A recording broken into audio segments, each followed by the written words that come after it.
لكن تحديت الظروف وخضتها وحدي صبورا مستعينا بالصلاة. كم مرة عصف الأنين بداخلي، كم مرة قد ذاق قلبي من أساه محن تمر، وكم كرهت مصابها. بسم الله الرحمن الرحيم. الحمد لله رب العالمين، والصلاة والسلام على نبينا محمد وعلى آله وأصحابه ومن تبعهم بإحسان إلى يوم الدين. ما بعد. السلام عليكم ورحمة الله وبركاته. Welcome, Hayakumullah, to my beautiful viewers, subscribers or non-subscribers alike who have tuned in to watch this particular video. An important video in my opinion, considering the particular developments over the past 6-7 years at least, or even a decade in fact, and this particular topic has been quite prevalent in the Muslim lands, as you know from the title, and it's about time we discuss this topic with all due respect, considering the state of play and the geopolitical climate or scene in the Muslim lands over the past probably 7-8 years, near enough 10 years now. But I have to be fair and consistent in my response to the super Salafis and the Madakhila alike. Now, motives, obviously we can't see inside their heart. Methodology, political direction, all that is obviously apparent with the regular attacks from them to their opponents regarding this particular matter. But the Madakhila and the super Salafis have really taken this matter and blown it out of proportion. What I mean by that is that they've kind of legitimized the oppression and the violence and the attacks against protesters. So what they've in fact legitimized is that the rulers are well within their right to clamp down with a heavy hand and an iron fist on those protesters because of the usual rhetoric that is haram. It's speaking against the ruler will render you a Hajji, and they've oppressed the Muslim population at large due to their subservitude, obedience, and aiding the oppressors with their tongues and with their stances. So let's get to the crux of this particular matter. Protesting or going out demanding your rights due to injustices by the ruler who has been placed to provide justice and security and stability and fairness to the Muslim subjects. That's their job. Their job is to provide the basic necessities, human rights to their subjects. That's how it should be. The public, when they have to come out, is due to extreme necessity. So, protest or demonstrations, or however you want to put it, marches as well, if you want to call it a march, is a matter of, in Arabic, adat. It's in relation to like customs, not in relation to worship. So this is customary. So what we want to add, okay, and as you can see on screen, okay, it states, okay, that أفعال الإنسان تنقسم إلى, that the actions of the people are divided into two separate categories. Number one is ibadat, in terms of obviously worship, and this includes prayers, fasting, and other than it. Okay. Number two is adat, like customs or actions that obviously are not related to worship, and these are things that are other than worship, and this includes like work and actions on the earth, building buildings and stuff, sleeping, eating, and other than it.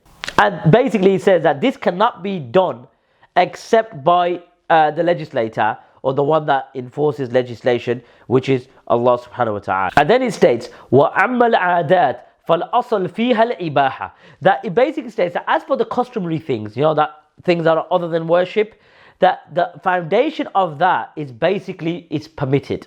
Okay, And this is what has been sort of affirmed by the usuliyin or the usuliyun and the jurist. It's not haram from anything that is other than ibadat. So the al-adat, nothing's haram except that there is an established evidence for its tahrim. The al-adat, the customary things, okay, which is non-worship, okay, because actions are split into two. The af'al of the insan is split into two, which is ibadat, which is basically like fasting, prayer, all the relevant things that is mashru', which has been affirmed by the sharia, which is affirmed by Allah and His Messenger sallallahu alaihi wasallam. This is ibadat. Whereas al-adat is anything other than worship, but in order for it to be haram, you can't make anything haram unless there is something textually proven to affirm its impermissibility. Do you understand? And we will now go into what is demonstrations, okay, or protests or marches. What are they? Okay, because we need to now define it. So now that we've obviously laid the foundation, that we got al-ibadat and we got al-adat, and we've explained it, so we don't need to repeat it. Now we need to define and explain what is protest, marching, or demonstration. What is it? What does it consist of? Okay, as you can see on screen, it states al-mudaharatu, where I put the arrow over it, al-mudaharatu. Now this is basically protest, which is the singular, and if it was protests, plural, it'll be al-mudaharat, okay? It'll be al-mudaharat, but it says al-mudaharatu. So what is it? What is protest? What's the definition of a protest? Going out, or the people that go out to the streets to demand something from the ruler. Okay, that is in essence what a protest is. And basically, that going out to the streets, it is not haram. Okay, there's no impermissibility in it. That making a request or a demand from the ruler for a matter that is mashru', that is a matter which is legislated, that something that he is required to do, there's no hurmat in it, there's no impermissibility in it. Okay, so come back to me. So this is the crux of the matter here now, that you'll find the neo-Salafi, the pseudo-Salafis quite forceful in saying that it's haram, it's impermissible, etc., etc. Now there's no impermissibility in it. When a ruler is not fulfilling his obligations as it is his right to fulfill, the Muslims can go out. Now the technicalities of it now, in terms of men and women coming out together, being mixed, that's a different matter altogether. One can comment about that or that specific issue, but to make a blanket statement and say al-mudaharat, protests are impermissible according to the deen, this requires evidence from the Quran and the Sunnah. This has to be established from the deen of Allah Azza wa Jal with proof from the Quran and the Sunnah. One cannot just make blanket statements, say it's haram, etc., etc. This is ridiculous. As you can see, hadith number 22,056, he presents the hadith from the Prophet Muhammad sallallahu alaihi wasallam, which says, "Ma ahallallahu fi kitabihi fahuwa halalun." That whatever Allah subhanahu wa ta'ala has made halal in His book, okay, it is permissible. What Allah has made haram in His book, meaning in the book of Allah Azza wa Jal, it is haram. وَمَا سَكَتَ عَنْهُ فَهُوَ عَفْوٌ. That if Allah has remained silent in it, then it is basically permissible or forgiven. And until the end of the hadith. Shaykh al-Albani then mentions the books that this is from. It's from Ad-Daraqutni, Al-Hakim, Al-Bayhaqi, Al-Bazzar, and various others, At-Tabarani. And then he comments on its authenticity. And then Shaykh al-Albani rahmatullahi presents all the other scholars that authenticated it as well. So, as you can see, that, and again, people abuse this, don't get me wrong, there are many others that abuse it, that say, if the Prophet has specifically mentioned it, or Allah subhanahu wa ta'ala has specifically mentioned it, then, we are allowed to do it. That people could abuse this, and we don't want to present examples. This is, the sort of video to argue or, present the technicalities or the, ridiculous examples that people provide to justify, innovations, etc. But what we're trying to provide is from the al-adat, okay, that whatever Allah has mentioned in His book is halal. Whatever Allah subhanahu wa ta'ala mentioned in His book that is haram is haram. And whatever Allah subhanahu wa ta'ala has remained silent with, then it's basically permissible. But what we have to appreciate is that, yes, we've got the maslaha and the mafsada we've got other matters as well. The masalih, we have to look at the benefits and the darr wal masalih. We have to look at the harms and the benefits. So all of these things are taken into account. But this is the point, this is the argument, to make a blanket, prohibition that is haram. This needs textual proof, and this is a regular theme, and this is in essence why rulers love these sort of groups, these misguided groups, because they promote and allow the oppression to continue. And what they'll also do is blame the victims. This is where it's madness, that a ruler's not fulfilling his obligations as a ruler. That's why he's there. He's not there to just build palaces and buy yachts and buy paintings and buy palaces, and invest in huge hotels, etc., or build huge hotels or build the tallest buildings. That's not his job. You understand? All right, yeah, if there's a benefit for the people to build these sort of stuff, that's fine. I'm talking about, for its growth, for its economy. Fair enough, but just lavishly, just spending the money, the wealth of the Muslims, by the way, it's the wealth of the Muslims. He has a responsibility. This is on a serious note. This is sadistic, that you blame the those who are oppressed or those whose rights are not being fulfilled. You blame them. You point the fingers at them. That's what happens when you speak against a ruler. So in other words, they don't say it directly because they know they'll get absolutely obliterated by the people. They'll be they'll be cussed out. That they really want to say, deep down, they really want to say, it's your fault. Why did you go out against the ruler? If you didn't go out against the ruler, this wouldn't have happened. We told you not to go against the ruler. This is why tyrants love super Salafis and neo Salafis, because they solidify, they consolidate their rule, and they criticize those who from the Muslims who speak out just to get the basic necessities of life. If a ruler is not fulfilling his obligation and hoarding wealth, and there's no apparent infrastructure in the country, all right, you could argue, well, in certain countries, there is infrastructure. Fair enough. We're not disproving that.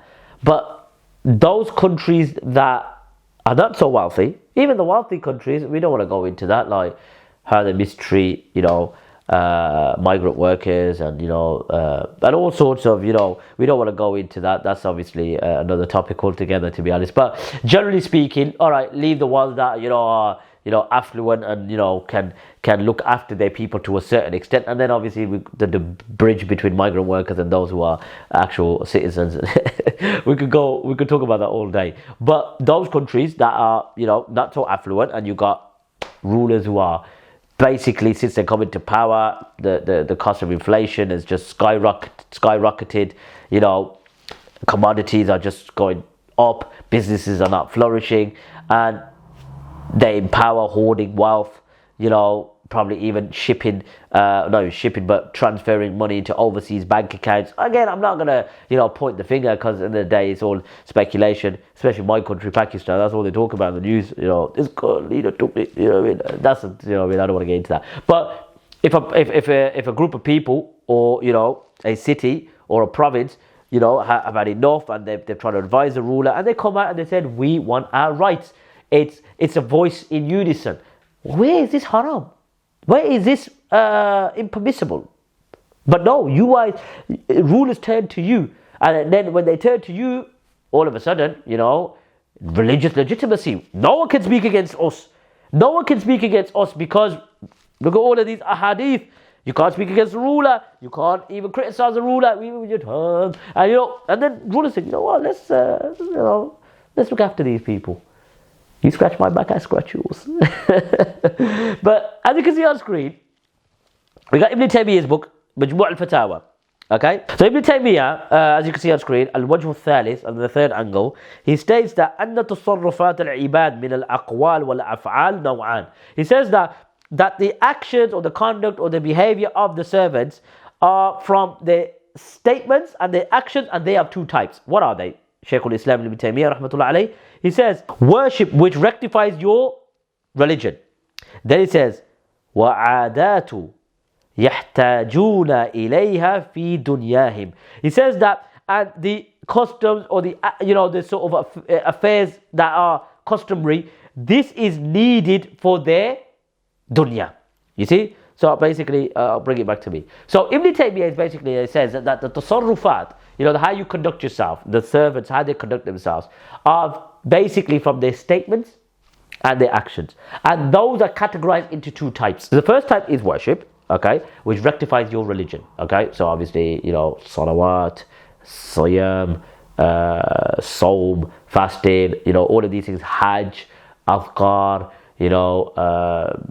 following the sunnah of the Messenger sallallahu alaihi wasallam, all of these things are related to your dunya, okay? Then you got adat, okay, which is needed to rectify, or that you need for your dunya, okay? So Ibn Taymiyyah, just to summarize, is basically saying that from the foundation of the Sharia that we know is that worship is something that Allah subhanahu wa ta'ala has made obligatory and He loves, that nothing has been sort of affirmed, or this matter that has not been affirmed, except that there's something that has been legislated by the Sharia from Allah, that has ordered something in the Quran, or the Messenger sallallahu alaihi wasallam has made halal or haram. As for the adat or al-adat, that these are the things that the people need for their dunya, which is required, which they need. And then he states, listen to this, subhanallah al-azim, Shaykh al-Islam ibn Taymiyyah says, he says the foundation for this is that the asl is that it's not prohibited. Okay, it's not prohibited. These adat or al-adat is not prohibited. Then he says that there is no prohibition, okay, except what Allah subhanahu wa ta'ala has made or has prohibited Himself. Shaykh al-Islam ibn Taymiyyah then states, he says, وَذَلِكَ لِأَنَّ الْأَمْرَ وَالنَّهِي هُمَا شَرْعَ اللَّهِ. That is basically saying that anything that is in relation to command and prohibition, okay, this is obviously necessitated by the Sharia of Allah Azza wa Jal. And then to summarize, Shaykh al-Islam ibn Taymiyyah just basically goes on to say that everything that is in relation to al-ibadat, okay, has to be legislated, or there's something that has to be ma'mur and ordered by Allah and His Messenger to state that it's impermissible, basically, to summarize. Okay, and it presents ayats of the Quran, etc., etc. Then Shaykh al-Islam ibn Taymiyyah rahmatullah alayhi basically says, he says, وَالْعَادَاتُ الْأَصُلْ فِيهَا الْعَفُوِ. That basically he says that the adat, the customary, the behaviors, the habits, etc., that are related to your dunya, this is obviously forgiven or silent. Except that if Allah subhanahu wa ta'ala has made it haram, okay? And he says we have entered into the meaning of Allah subhanahu wa ta'ala, and it presents numerous ayats of the Quran to summarize that protest or marching or demonstrations from its essence, from its asal, cannot be deemed as impermissible because it has to be textually proven that it's haram. Yes, secondary clauses like, pre-mixing, all of that will be taken on its merit depending on where it's happening. That's obviously, circumstantial and conditional. Clearly you can see that protest, the Neo-Salafi rhetoric and the Neo-Salafi position, Super Salafi position that is haram, mutlaq, that is absolutely haram, this is incorrect, okay? This is incorrect because from al-adat, it's afu. It's basically forgiven. There is no prohibition for protest, etc. Protest doesn't come under al-ibadat.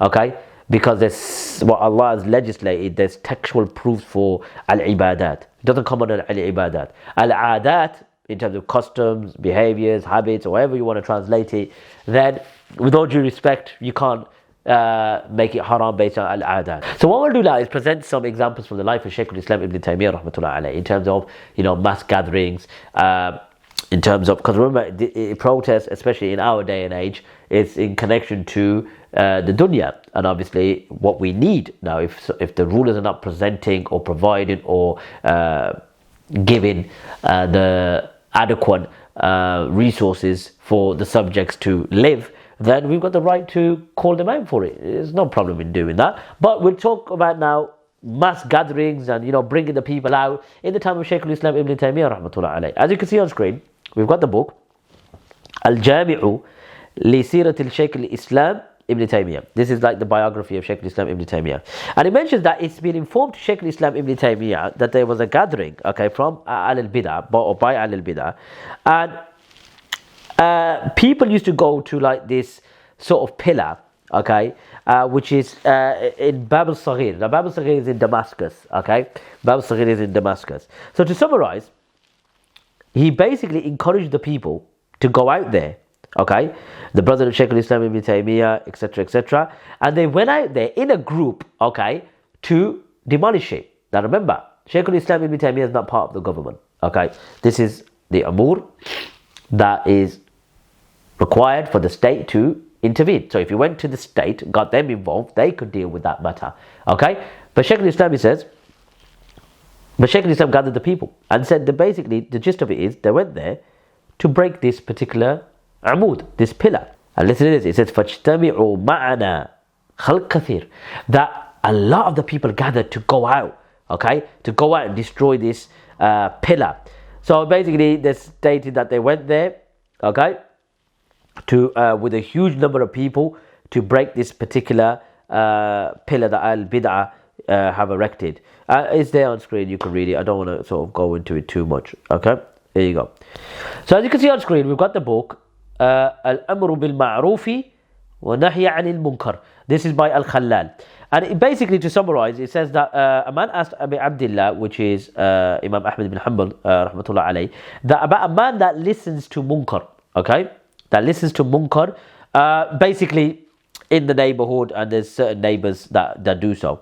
So he responded and said, okay, ya'muruhu, basically do amr bil ma'ruf, enjoy the good. So he responded by saying, فَإِن لَمْ يَقْبَلْ, what if he doesn't accept it from me? So remember, this is a private thing, it's a neighborhood thing. Again, you've got to get the state involved, you have to do all of these things, as the slaves to the rulers, everything evolves around the state. But listen, and we're not saying it doesn't, but we're just saying, obviously, for them it's everything, isn't it? From A to Z.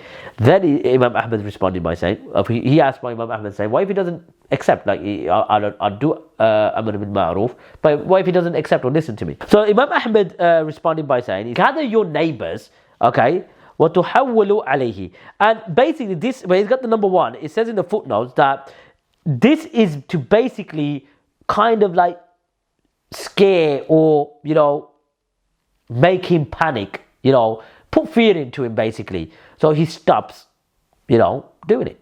Okay? So the point here is, you see, gather the people, Imam Ahmad, Shaykh al-Islam ibn Taymiyyah, when al-Bid'ah were, in Bab al-Saghir, and they erected that pillar, gather the people. Loads of people came and they went out, etc., etc. Why did they go to the state? Remember about gathering the people causes more harms, etc., etc. So, for example, again, hypothetically speaking, if the people say any fawahish or any munkarat, etc. And Barbahari was known for that. He was kind of a rebel. The Talmud of the Mudkalis that you guys look up to. He was like a vigilante himself, going around and X, Y, and Z, and there were problems, etc. Shaykh al-Islam obviously heard about this amud that al-Bid'ah used to go to, basically erected, and then used to go and do whatever rituals they did under this pillar, whatever it was, in Bab al-Saghir in Damascus, and encouraged the people. And the people came out and they went there, and it's like a mini protest, isn't it? They protested about this. The more numbers they had. Imagine if Shaykh al-Islam ibn Taymiyyah went there along with his brother and another sheikh. Would they have listened? Al-Bid'ah would have listened? No, they gathered the people and they went out to deal with this munkar. Enjoy the good and forbid the evil. But you'll say it's a Mu'tazili principle, wouldn't it? The goalposts change. You love shape to the goalposts. Al-Bidayah wa Nihaya by Ibn Kathir. So he mentions, the story of Asaf al-Nasrani. Asaf al-Nasrani was a Christian man, just to summarize, who basically, the people heard him insult the Prophet Muhammad sallallahu alaihi wasallam. So what happened was that Shaykh al-Islam ibn Taymiyyah, and another Shaykh, Zain al-Din, entered upon the Amir, Izz al-Din Aybak al-Hamawi, Naib al-Sultan, so he was the deputy of the Sultan, and they spoke to him about this particular matter, and he responded to them, and they sent for him, so they sent for this Asaf. So to summarize, it mentions that when they both went, Shaykh al-Islam ibn Taymiyyah and Ruqad-Din, with them both were huge amounts of people, huge amounts of people. When they heard about this, they gathered, they gathered and they protested, regarding this. So when we hear the Super Salaf in the Madakhila say, when you find that cartoons are drawn about the Prophet Muhammad sallallahu alaihi wasallam, that people obviously protest, due to their anger. Obviously, when they go and start, damaging goods and damaging, shops, etc. Obviously, this is not allowed. It's impermissible. I'm just saying to go out and to voice their anger because of this.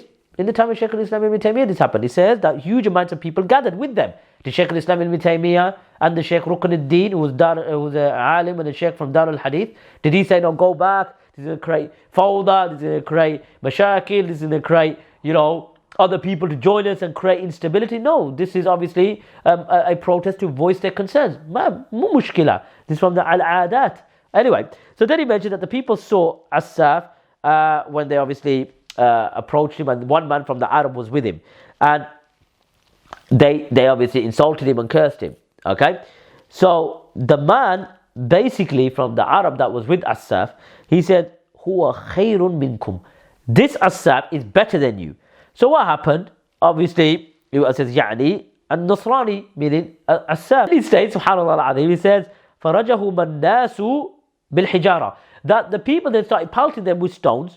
وَأَصَابَتْ أَسَّافٌ, then Asaf got injured. So to summarize, obviously the deputy sent for Shaykh al-Islam ibn Taymiyyah and the other Shaykh, they got hit, obviously due to this mini riot that took place, and thereafter he mentioned that the Asaf got killed by the son of his brother, and then Ibn Taymiyyah says وَصَنَّفَ الشيخ التقي الدين ابن تيمية في هذه الواقعة كتابه الصارم المصلول على سب الرسول, and this is the reason why he wrote that book, okay, due to this event in relation to obviously that particular issue.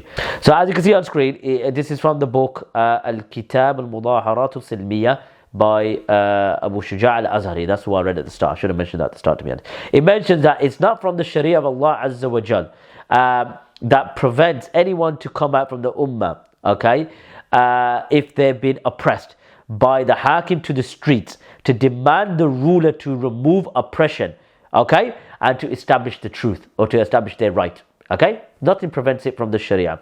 And then he says, but in fact the Sharia of Allah Azza wa Jal makes it obligatory upon us to speak the statement of truth. The crux of the matter is, it's not as straightforward of just making a blanket or presenting a blanket ruling of prohibition, especially when you're enforcing this neo-Salafi Najdi sort of da'wah. It's unfair. It's not correct.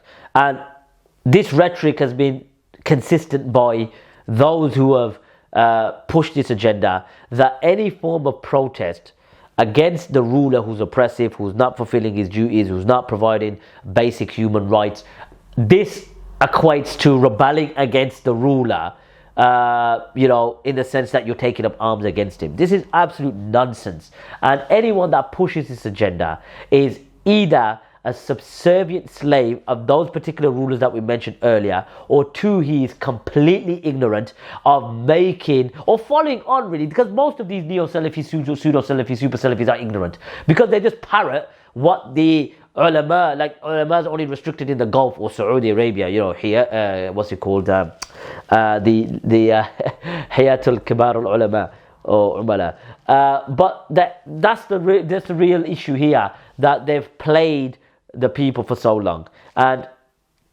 one needs to be sincere when talking about the deen of Allah Azza wa Jal.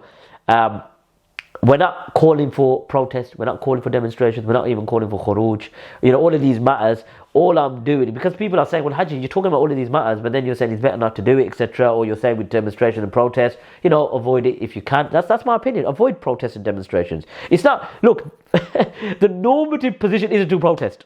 Like, all right, there's one little wrong, it's minute, the ruler probably didn't fix a pothole on the street, there's a little pothole, you go over it, or the ramp is, a bit too high, let's go out and let's start, marching on the street, the rulers are not, the leaders are not, it's not that, serious. We're talking about serious issues here, and that's what we are, highlighting.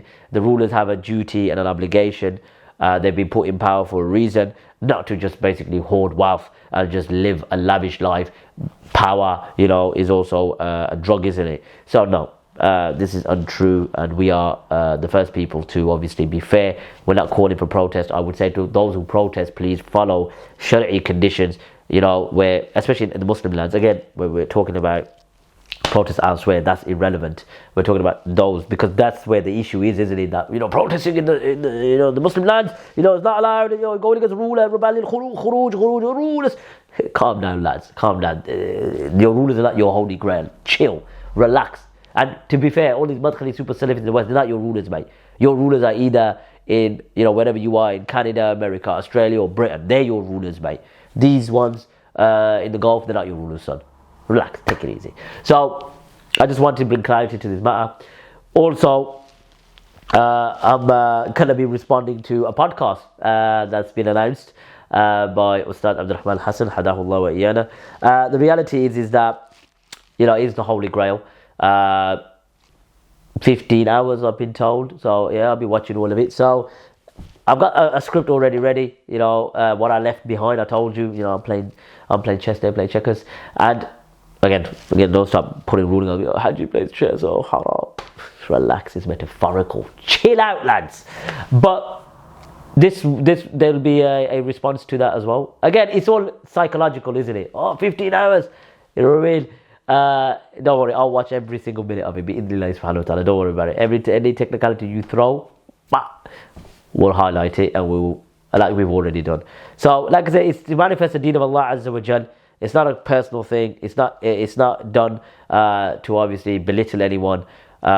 We have to obviously stand our ground. We're not going to allow them to obviously just now present a horde of information, because, as I said before, it's a valid difference of opinion, you know, and we'll see what they present, and we'll take it from there بإذن الله سبحانه وتعالى. So look after yourselves. وصلى على نبينا محمد. كم مرة عصف الأنين بداخلي، كم مرة قد ذاق قلبي من أساه محن تمر، وكم كرهت مصابها لكن رأيت الخير يسكب في أنا. كم مرة قد ضقت من عظم البلاء، بشر وشيطان يحاصرني أباه. كم مرة قد أظلم الدرب ضحى وتحدر الدمع وضاقت بي رؤى. كم مرة عصف الأنين بداخلي، كم مرة قد ذاق قلبي من أساه محن تمر، وكم كرهت